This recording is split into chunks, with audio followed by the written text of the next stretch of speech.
সবকিছু ঠিক থাকলে ২০ আগস্ট বৃহস্পতিবার জাতীয় সংসদে নতুন রাষ্ট্রপতি নির্বাচনের ভোট অনুষ্ঠিত হবে। তার পরদিন অর্থাৎ ২১ আগস্ট শুক্রবার অনুষ্ঠিত হবে নতুন রাষ্ট্রপতির শপথ। সেদিন সন্ধ্যা ৭:৩০টায় বঙ্গভবনের দরবার হলে এক বিশেষ অনুষ্ঠানের মাধ্যমে শপথ নেবেন নবনির্বাচিত রাষ্ট্রপতি। বুধবার দুপুরে এ তথ্য নিশ্চিত করেছেন জাতীয় সংসদের চিফ হুইপ নুরুল ইসলাম মনি। শপথ অনুষ্ঠানে ভারপ্রাপ্ত রাষ্ট্রপতি, সরকার প্রধান, মন্ত্রিসভার সদস্য, বিভিন্ন রাজনৈতিক দলের নেতৃবৃন্দ, সংসদ সদস্য, সুপ্রিম কোর্টের বিচারপতি, ঊর্ধ্বতন বেসামরিক ও সামরিক কর্মকর্তা, কূটনীতিক এবং আমন্ত্রিত অতিথিরা উপস্থিত থাকতে পারেন বলে জানা গেছে। সংবিধান অনুযায়ী রাষ্ট্রপতি বাংলাদেশের রাষ্ট্রপ্রধান এবং দেশের সর্বোচ্চ সাংবিধানিক পদাধিকারী ব্যক্তি। একই সঙ্গে তিনি সশস্ত্র বাহিনীরও সর্বাধিনায়ক। শপথ গ্রহণের পর নবনির্বাচিত রাষ্ট্রপতি আনুষ্ঠানিকভাবে তার সাংবিধানিক দায়িত্ব পালন শুরু করবেন।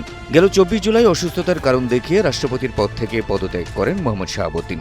এরপর থেকে জাতীয় সংসদের স্পিকার হাফিজউদ্দিন আহমদ ভারপ্রাপ্ত রাষ্ট্রপতির দায়িত্ব পালন করছেন।